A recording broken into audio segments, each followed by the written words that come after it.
Parshas Terumah, Tafshin Ayin Vav. Inevitably, when we speak about Parshas Terumah, as we have the past 6 years, this is year number 7 of Parshas Terumah, when we speak about the whole inyan of the Mishkan, when we speak about everything in Parshas Terumah, we speak about what the Nesivos Shalom stresses so many times throughout this portion of the Torah. And really, we always come back to the same theme. The Nesivos Shalom talks about, when we discuss the Mishkan, a very specific theme. And that theme is that we're just as the Bnei Yisrael, when they were in the Midbar, they were instructed to build a Mishkan. They were instructed to build an abode where Hashem would reside amongst Klal Yisrael. Hashem would reside in our world. So too, just as it was in those days, says the Nesivos Shalom, so too, today, in our world, we have the same exact obligation.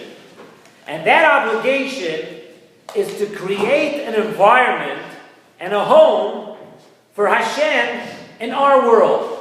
Wherever we are, and whatever time we live in, wherever we may be, we have that obligation to make a place for HaKadosh Baruch Hu in our lives. And we have to see to it that this place that we make for Hashem, we need to see to it that it is a place where Hashem, Kaviyachol, will feel comfortable. Right? You don't make a home on a night like tonight when it's about 0 degrees Fahrenheit outside.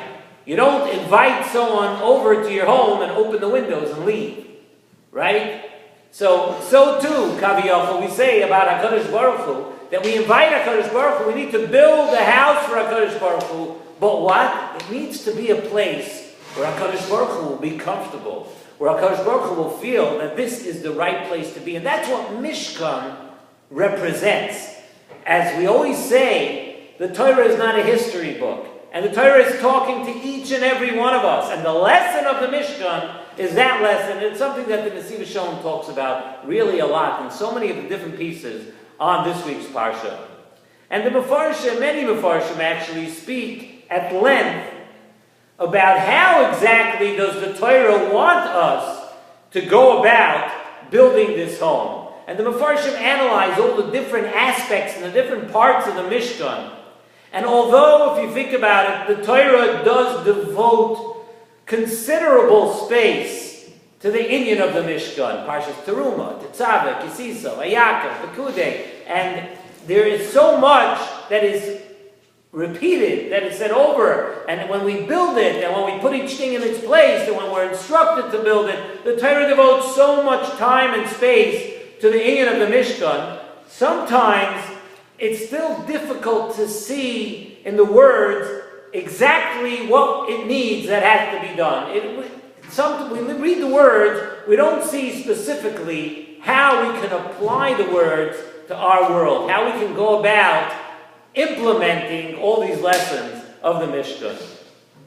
We find very interesting by the mitzvah of Tekiyah Shofar.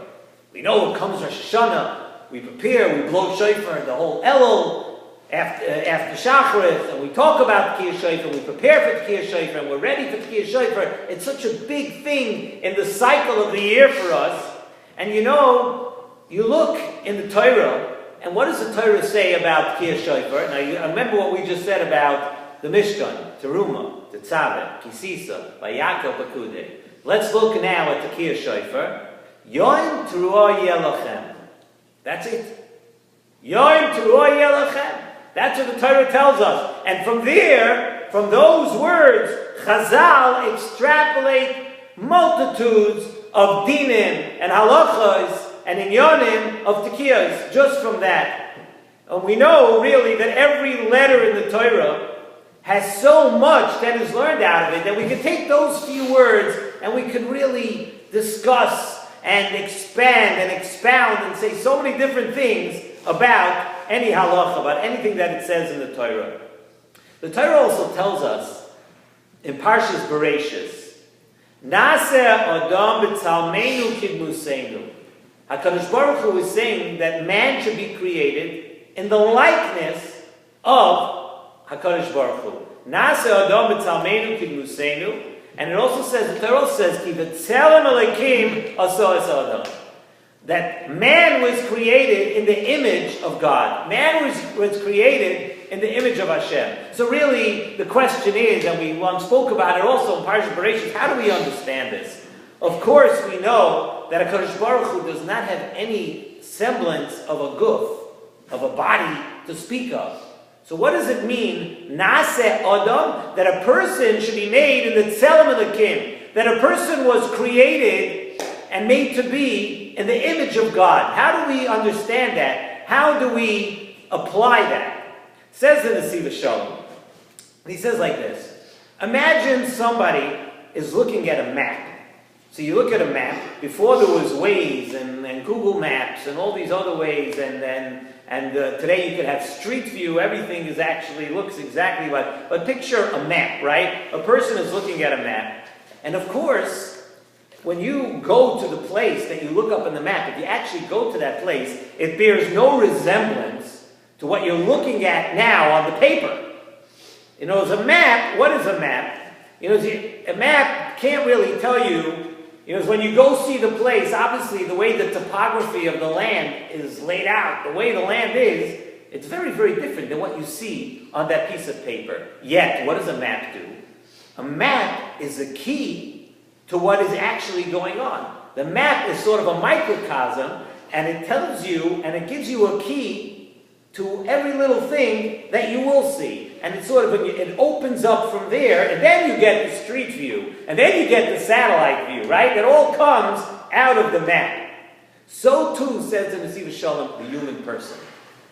The human being, the Tzelem Elokim that we were created in, the Tzelem Elokim is the key, and it's a map to the high and lofty things, all of them in the Olamas Yonim, which are really beyond our comprehension. Within us lies the key to so many lofty and very, very, very high things. We have our nose, our eyes, our ears. They all represent things that Hashem wants to reflect extremely very high and lofty things. Nase Adam b'tzalmeinu kidmuseinu, that we are sort of a map. You know, you can't see the godliness in us sometimes. Maybe people that are on a very high level understand it and see it. But the average person does not see the godliness, how we exactly resemble Tzelem Elokim. But you know what we are, it says in Nesivos Shalom, we're like that map.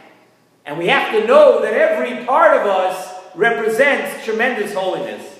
And so too it was by the Mishkan, says the Nesivos Shalom. That every part of the Mishkan had so many different things, different kalim, different aspects of the Mishkan. But every single thing in the Mishkan represented things in a very high world, in the Olamas Yonim. Just like a map represented things that obviously you can't see right in front of you, things that are much higher and really beyond our comprehension. The light of the menorah represented the light in our eyes. Our eyes see light. Our eyes reflect light. The menorah represented the eyes of a person. The shulchan, which has, obviously food was put on the shulchan, the lechem hapanim. The shulchan represents our mouth. The reach nichayach of the mizbeach at the Torah, which was a very, very pleasant smell, that represents our nose. And the sounds, the pa'amonim, the bells that rang on the bells on the me'il represented the sound in our ears. And each thing, so on and so forth, represented a different part of a person. The tzitz represented our forehead. The tzitz was put on our forehead. Represented our minds and our thoughts and the things, and so on and so forth. You can continue and take it as far as you want. And that is why Chazal tell us that B'Tzalel couldn't just be an experienced carpenter. Chazal tell us that B'Tzalel had to be able to be mitzaref oisiyos. He had to be able to put together all the letters and the oisiyos and all the ways that created Shamayim V'Aretz. In order to build the Mishkan, he had to be mitzaref, to put together. We know that Shamayim V'Aretz were created with words and shemos and all the things. B'Tzalel had to be able to put all that together because he had to take that and bring it all together. And our job is to understand that from here, where Betzalel put it all together, that it opens up to something that's very high and very holy. Why? Because without that, without Betzalel doing that, we'd be missing the deep part about what the Kalim of the Mishkan actually represented. The mitzvah of Asuli Mikdash L'Shachanti B'Soicham is a yisoid of Torah and Yadus, says the Nesivos Shalom. These parshias about the Mishkan, they're our map. These parshias here are our map to all the holy ways to get closer to Hashem. We've said many times from Nesivos Shalom that all 613 mitzvahs revolve around one thing. They revolve around the one mitzvah of Uvoi Sidbak, that you should cleave to Hashem and try to bring yourself closer to Hashem. And the Mishkan is a big, big step. The mitzvahs and the commandments of the Mishkan are a big, big step toward that, to Uvoi Sidbak, because there are so many different ways based on the Mishkan, based on our eyes and our ears and our nose and our forehead and our minds and all the other things that we just listed off. If we use it correctly and we understand what it's all about in our own personal Mishkan, if we understand what we have to do with it, there are so many different ways to accomplish the mission of Judaism, to accomplish the mission of the Torah, which is Uvoi Sidbak. So HaKadosh Baruch Hu brought down such holiness into this world because Dafka HaKadosh Baruch Hu wanted to bring it into our world. HaKadosh Baruch Hu wanted to bring it to where Hashem lives amongst us. You know, Hashem didn't choose some place in a very, very high corner of the universe where Hashem would stay over there, and that's probably more where Hashem would, as we would think in our mind, feel more comfortable, feel more at home, somewhere which is removed from our world of Gashmias. But Hashem said, no, I want to be right here. I want to live amongst you. I want to be within each and every person. I want to be within each and every Yid. So we can work and we can understand that we have Hashem in our midst.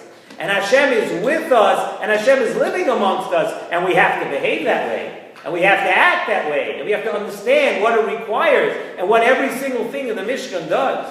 And that's really the lesson that we want to bring out of the Parsha this week. Every person has their own personal Mishkan.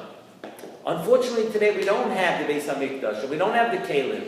We don't have them right in front of us for our eyes to see. But it's important that every person realizes that every person is a world, and every person is a Mishkan. But how does your house look? We all want Hashem in our lives. We all want Hashem to visit us. We want to come home on Friday night and we talk about Malachim, and we talk about HaKadosh Baruch Hu and God in our lives. Yeah, how comfortable does God really feel in our homes? How comfortable does God really feel around us? Does He feel, are we setting a good example to our families, to our friends, to our children? Are we setting examples of godliness? And it really, really works. It plays itself out in so many ways. And this week's Parsha of the Mishkan tells us that the Mishkan talks to every part of us. The way we look, and the way we listen, and the way we eat, and the way we behave, and the way we think. Each and every one of the Kalim in the Beis HaMikdash represented another part of our lives. And it's our job to take that and understand where we live and how we have to live our lives. And we have to make sure that it's a life of holiness. And that is the lesson that we could take out of the Mishkan this week.